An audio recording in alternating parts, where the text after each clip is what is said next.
guys, it's another episode of Off the Pulse with a little twist. We'll get into that. Okay, it'll be a little show that we're going to be doing. Discuss so many little things that go on, so many big stories be destroyed in front of our eyes. Jen, how have you been doing lately? Well, I kind of missed the intro because you kept cutting in and out of it, but I'm doing well other than the fact that I've had a pretty bad headache all day, but powering through that and getting ready to do this show. I've missed broadcasting. It's been a while. Oh, yeah, definitely. Be definitely fun. I think, like I said, just because it'll be little things over the off season, what's happening, and then once the season gets closer, we'll jump into the fun stuff and I don't know, all the other good stuff that we get in OPs or whatever people do nowadays.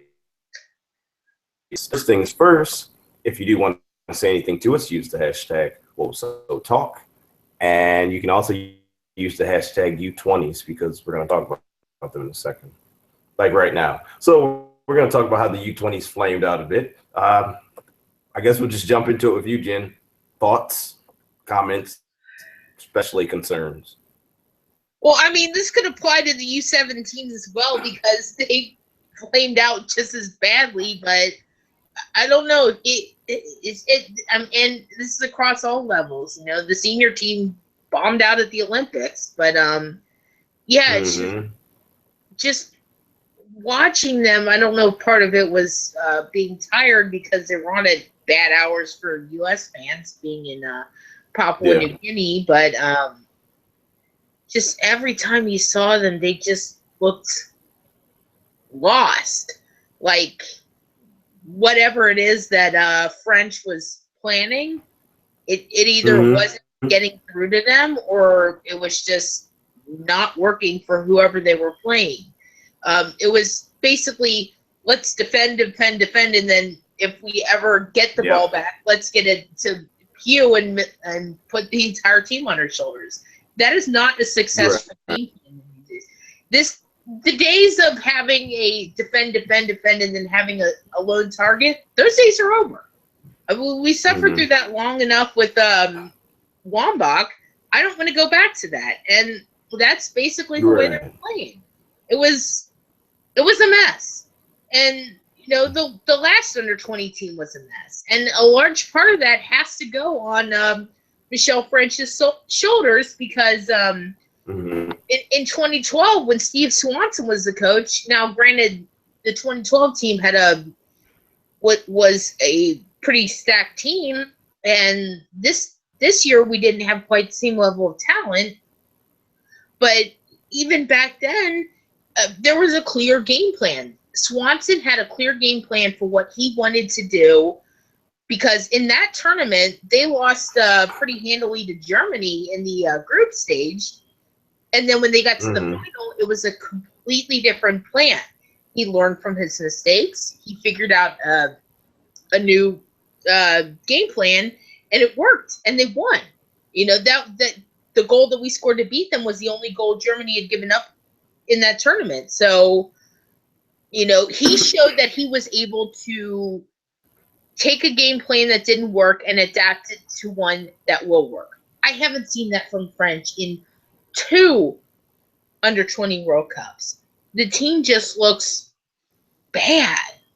I mean, I think it was and the quick thing, Jen. I remember people were saying that French. They were thinking like maybe they should change direction from it because the strategy that they went with, it was just like we said, that sitting back is just not going to work. You know, we thought we moved on, as you were saying.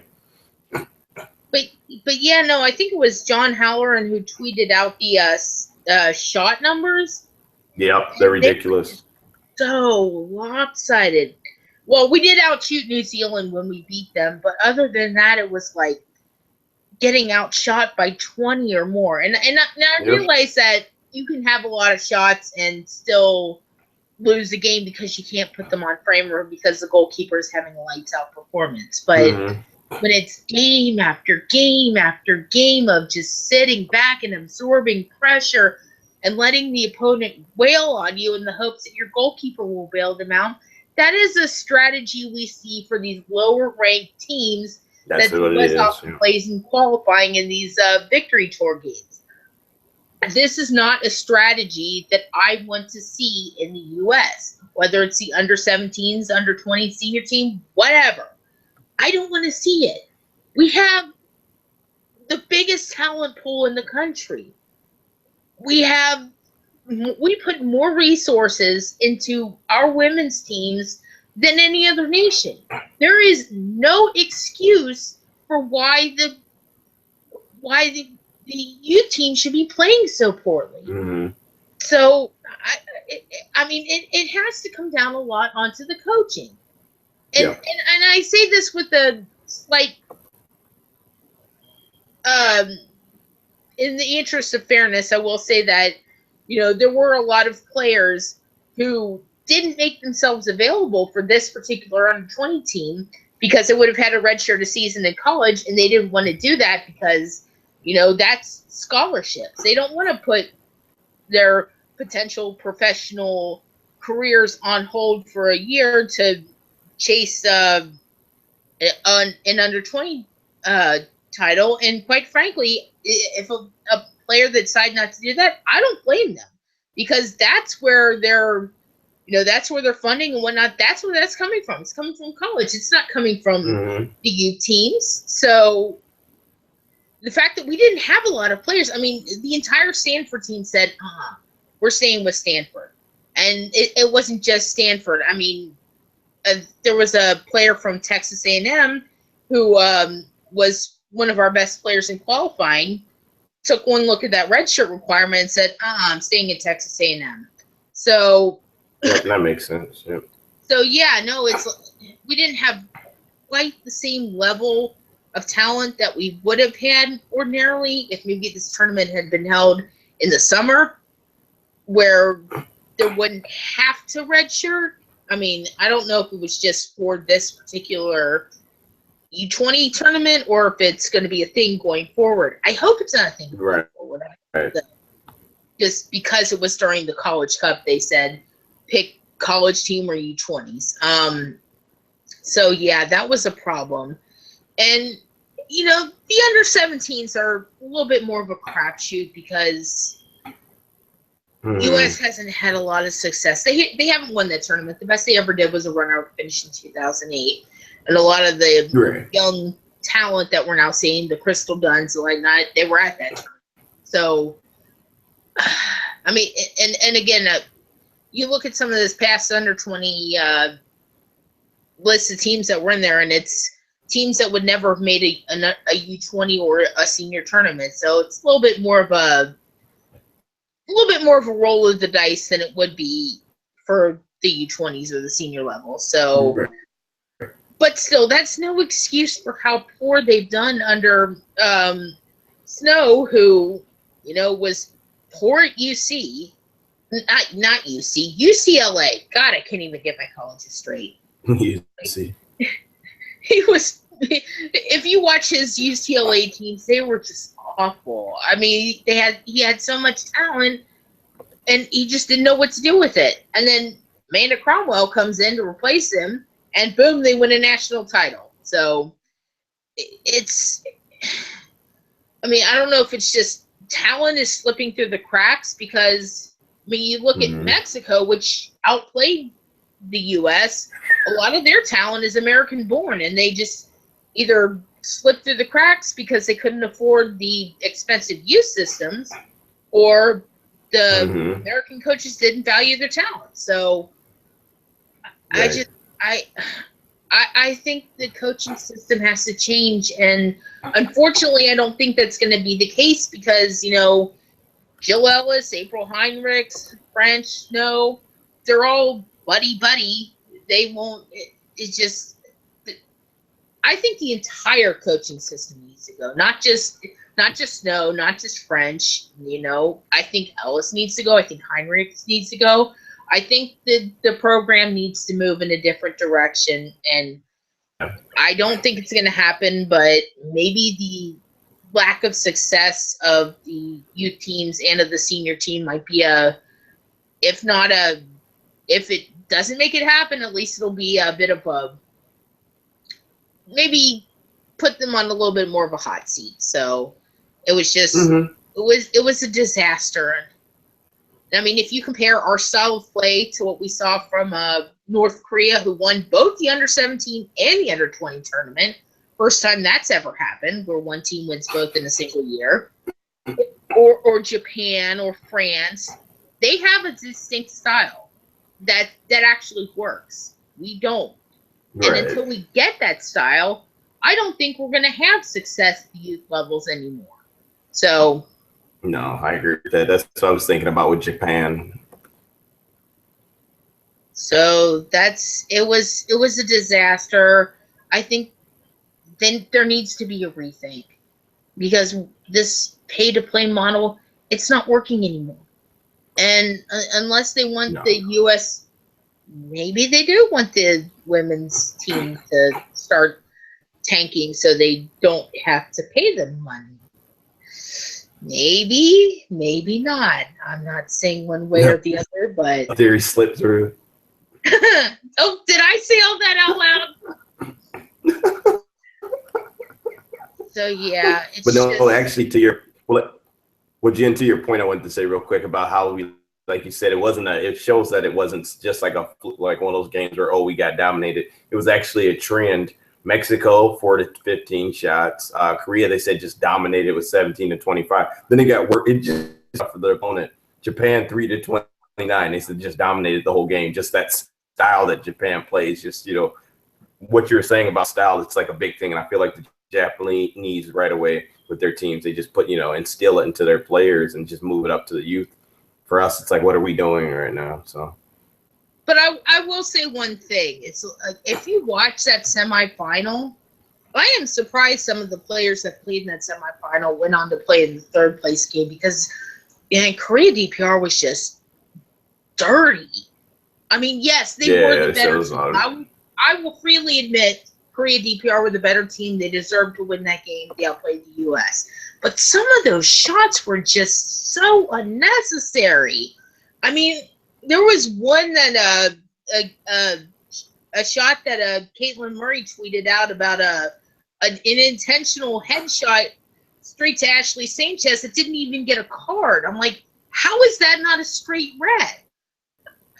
And that's another thing. The refereeing was terrible in some of these games. They are no term. It was on the level of NWSL refs, which is not a good thing. It was bad, and it needs to get better. I mean, these are young adults. I mean, I say this for any team, but we have to protect these players. Referees have to be better. You cannot go around having all these players having to come out because of potential concussions because a referee won't keep them.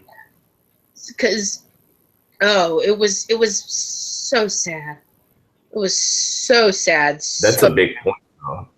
That's a real big point that actually brought up. It seems like in a lot of tournaments, with the women tournaments in general, just like the reffing at times, it's just like, it just makes you pull your hair out. It's just, but like at that level, I could see it being even worse too, just like, let's pull Sally. She's just hanging out. Let's get her to ref for today, right? Just, but hopefully it gets better. That's the only positive thing we could say about that, right, Jen? Yeah, but hopefully it anyway, does. guys, we'll see. I mean, it's one of those things where I think that stepping personally would be the best possible thing to do, but we just know it won't be coming. I've kind of been tuning that horn a little bit from time to time, so I agree with that 100%. I know we won't see it, or it might just get worse until someone actually decides that a lot of change needs. Speaking of changes, let's talk about the Spirit. So I guess the Spirit are deciding that we have to blow up the whole team if we're going to try to win the championship or something, so forth. So let's see, Jen, what are your thoughts on the lovely Spirit? We'd love to hear that Spirit fan on this one. Yeah, I think this would have been a perfect topic for Carl to talk about. Unfortunately, she was not available to do for tonight. But yeah, as someone who 2 years ago watched the Flash completely destroy their roster for a lot of the same reasons that some of these players are leaving the Spirit. They just didn't want to be there anymore. You know, it's hard, and I get that. But the difference between the Flash breaking down their roster and the Spirit, what the Spirit are doing, is the Flash were getting a lot of first-round draft picks. They'd already had their own, plus when they'd gotten in the trade a previous year. But they were moving these players that didn't want to be there and bringing in more first-round draft picks. I mean, they sent a couple players to Washington for, I don't even remember who they got back in return, a player, but they got the number 6 pick in 2015, and we used that pick on Lynn Williams, who ended up breaking Spirit hearts. So that was a bit of ironic. And then the trade of when we traded Sam Kerr to Sky Blue, we got a first-round pick, and we got the rights to Liz Eddy, and we used that first-round pick on Sam Ewis. So my point is they had a plan. It was get a bunch of young blue-chip talent, as they would say in Major League or any other sports, get them in, develop them, let them take their lumps, and hopefully they'll become a solid core of players that can bring championships. And the plan happened a year or so early, but that's what happened. And when the Spirit began stocking up on draft picks, I'm like, okay, maybe they're taking the same route the Flash are. Bring in a bunch of draft picks and use them for great players, because this upcoming draft is loaded. Everybody is saying there's so many great players coming out. Any team that wants to go that route could possibly set themselves up to contend for a title for years to come. Right. So this is the year to focus on just getting a bunch of draft picks and trying to build your team like that if you really wanted to. If you were a team that had been struggling and wanted to end the struggle. But that all went out the window when they went to Boston and said, oh, here, you can take all our first-round picks, and we'll take those 2 players that you might not want anymore, and we'll give you a defender. It was just, what are you doing, Washington? What is your plan? It's not obvious. So I mean, let's go back to the beginning when they traded away Allie Krieger. Everybody knows Krieger. That Allie Krieger wanted to go to Orlando. No matter what she says, it was pretty much common knowledge that she wanted out of Washington and she wanted to go to Orlando. I didn't think that all they would get would be swapping their spot in the distribution order with Orlando, but considering that she all but made it clear Washington really didn't have a lot of leverage to Orlando, and Orlando didn't have much to give in return. I mean, even if it had been a swap and a 4th-round pick, at least they would have gotten something tangible back. But just to swap the picks is that's not only insulting to the fans who are watching one of their favorite players be sent away for basically nothing. It's a bit of a slap in the face to her, because oh God, I'm getting tongue-tied. She was one of the people who were, standing up to Lynch in that whole national anthem debacle that we will not get into. Oh yeah, that's a story of her song. Yeah, and I think they basically wanted her gone. So it's like, oh, we'll let you go if we can, get. Oh, you just want to swap picks? Okay, we'll take it. They just nothing, absolutely nothing. Which, I mean, I get that she is a great player. Will she be a great player in 2 years? That is uncertain. Father time hits every athlete, some later than others. 41-year-old Christy Rampone still kicking ass for Sky Blue. But it She'll does play till she's 50. yeah, you wish. I wish too, but I don't think it's gonna happen. You're right. But it'll eventually hit. So I think maybe it was a case of she wanted out. They wanted her out. She's probably not going to play for too many more years. Let's move on. And then there was the Naren trade, which it was like, what? How could you trade Naren? And then it comes out from Stephen Goff that's like she wanted out like so many other players. So, I mean, the returns they got for that trade were pretty good. You know, getting a couple of picks. They also got Havana Salon from Seattle, which actually is kind of a better move for them because she really wasn't getting a lot of time in Seattle. Because she wasn't at all really. Harvey really doesn't seem to care too much for young, untested players. I think she prefers to go the veteran route, which is people a little bit established. It seems like if that's the way she wants to go, fine. I mean, there's no really one set way to build a team. You can build through the draft. Right. You can build through trading for U.S. players. You can build through building around international players. As long as you know, what you bring in brings success, do whatever you want. You know, hey, I have no problems with that. Right. So yeah, it was kind of a head scratcher at first, but I think looking back, it'll probably work out better for the Spirit because Naren obviously didn't want to be there anymore, and Seattle had a common theme.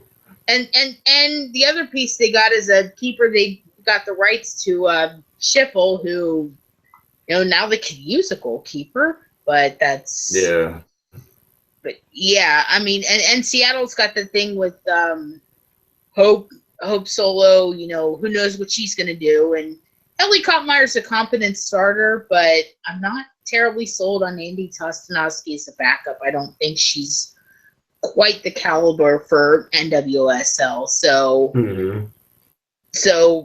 I think both teams made it out, and what they got allowed them to make that other trade to get Lewis and Coleman from Boston, which was a bit lopsided towards Boston, but hey, after all the bad trades they've had, they deserve some luck. So everybody gets one. But what do you think about Milas being on the Spirit? Like, how do you feel even about that? 'Cause that to me, I'm still just like, I don't know. I don't think it's going to make much of an impact.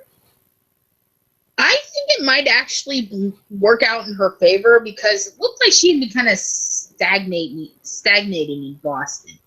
I mean, we saw that with Steph McCaffrey. She started off the year really rough. Yeah, she did. Where, I mean, even that massive blowout they had in Rochester. I mean, she couldn't even get off the bench for that.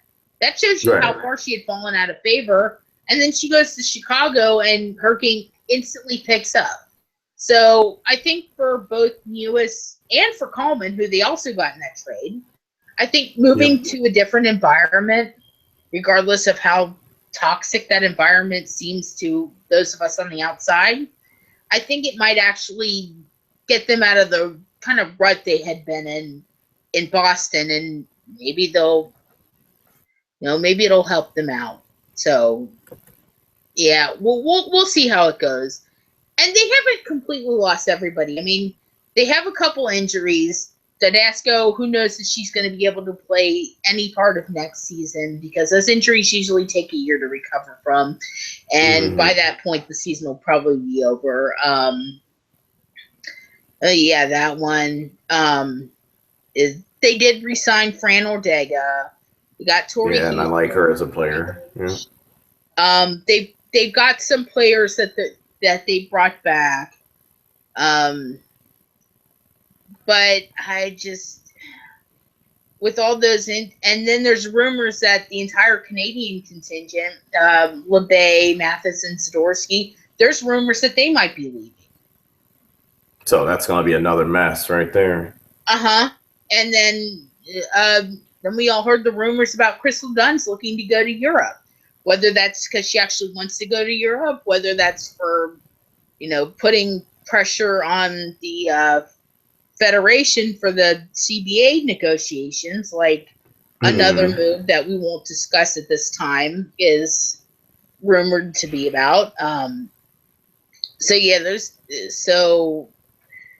They've brought in a couple of nice players. They've re-signed some good players, but they've lost a lot of talent. And then a couple weeks ago, we found out Kelsey Weiss just tore her ACL playing overseas in Australia. So they've gone from two really decent goalkeepers to now potentially having none.